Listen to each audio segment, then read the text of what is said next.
Joining us now, Corey Lewandowski.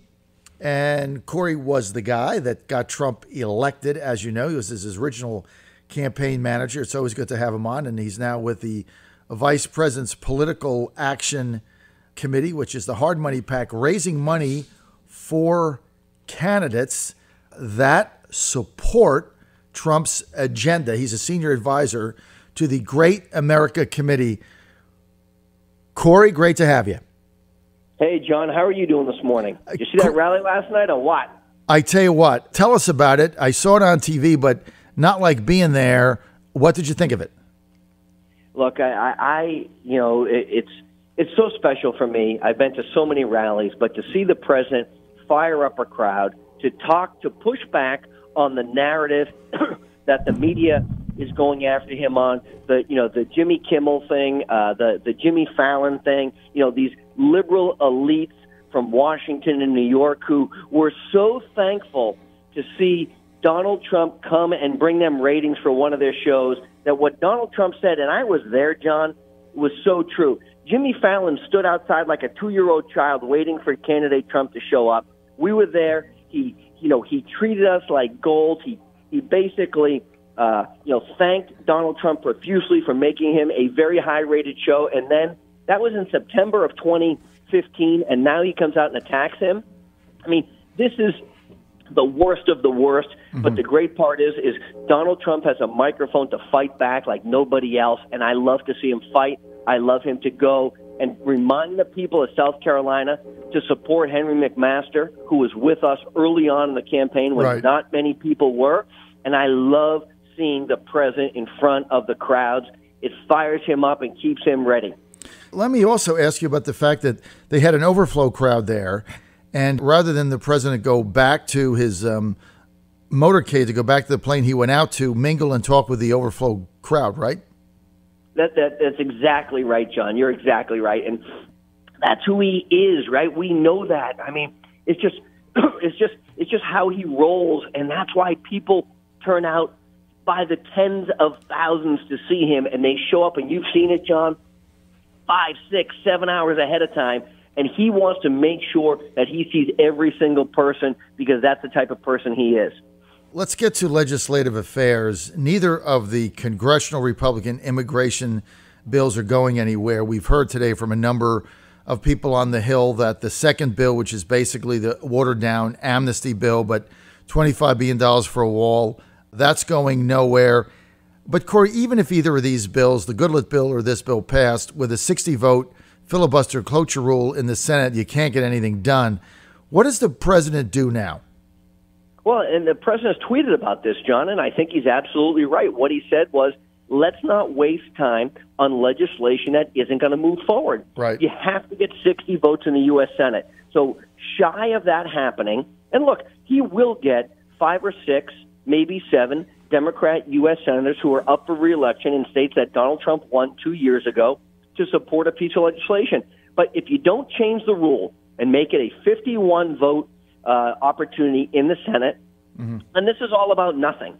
And so, members of Congress right now, and the president said this, are wasting their time on a piece of legislation that is perfunctory, that will never move forward, and, doesn't really solve the problem. So what he has said was, hey, let's postpone this issue until after the election. We believe, the tea leaves are saying, right, the political experts, if you will, are saying the Republicans are going to pick up seats in the U.S. Senate.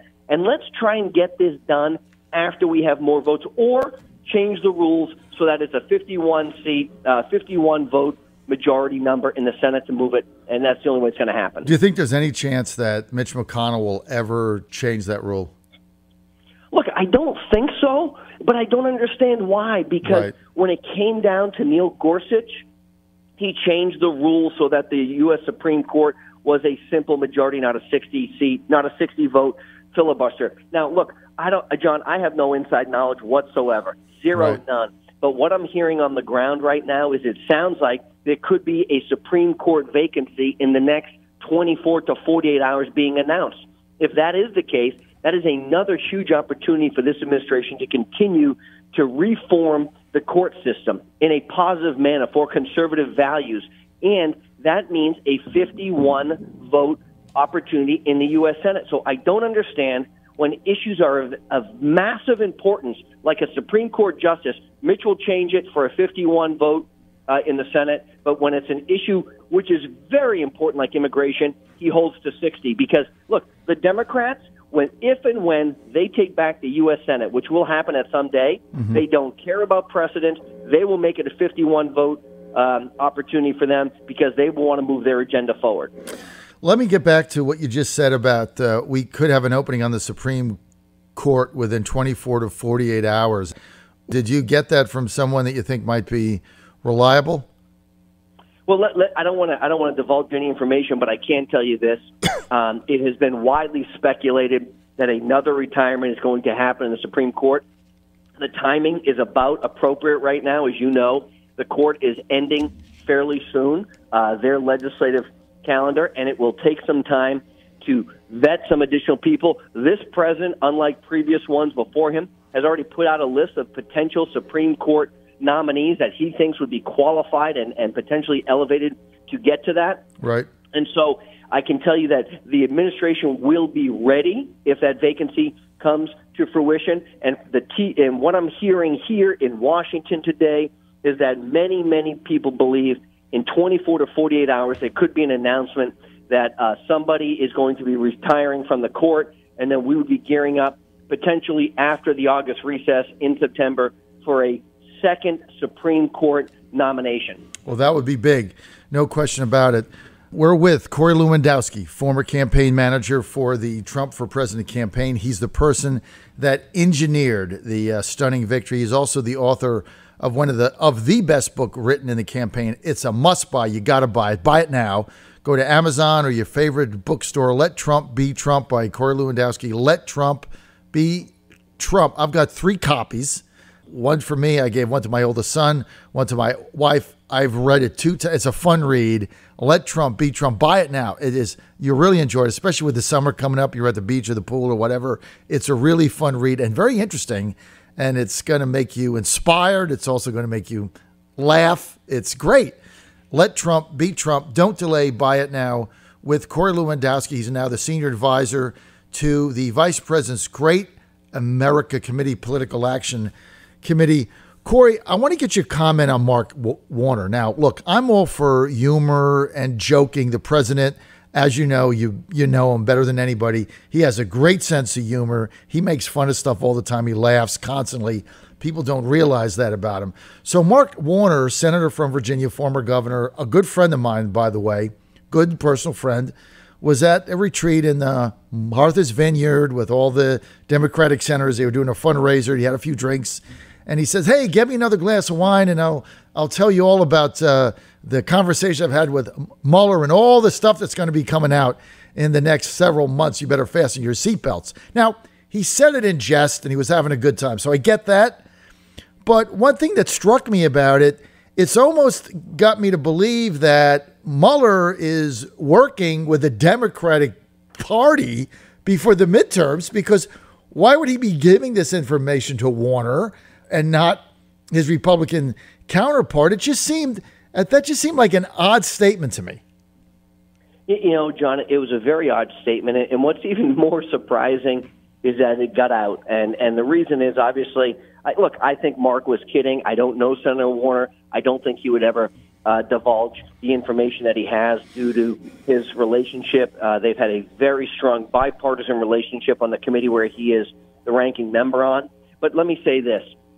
You know, I'm very concerned that this investigation continues to move forward. I think it has to be brought to a conclusion. Mm-hmm. We have now seen through the investigator, the IG report, right, that there was nothing here other than some bad hombres in the FBI with Jim Comey and Andrew McCabe and Peter Strzok and Lisa Page, who had a vendetta against candidate Trump, who will do anything to stop him from being the president. He beat all of them, and now we know that they use their bias to start this investigation when they could have been looking at Hillary Clinton. We know that they changed the wording in the Clinton investigation so that she would stay on the ballot and not be prosecuted for criminal negligence.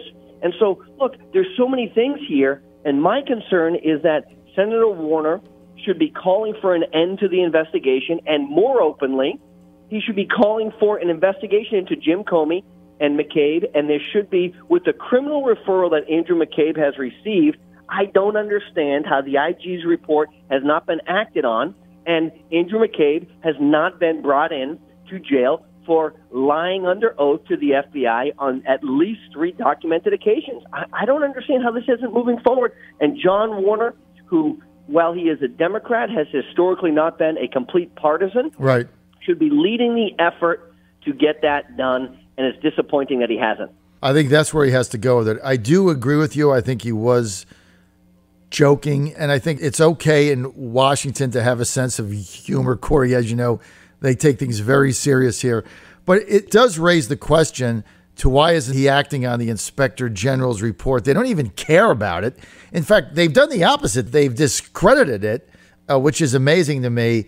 And that's where the bipartisanship goes away. We're out of time. I want to thank Corey Lewandowski for being with us today. He's senior advisor of the Great America Committee. That's the Vice President's Political Action Committee, raising money for candidates supporting the president's agenda. It's always good to have you, sir. Don't forget, go to Dalton bookstores, any bookstore you have, or Amazon, and buy his book, Let Trump Be Trump. Thanks for being with us, man.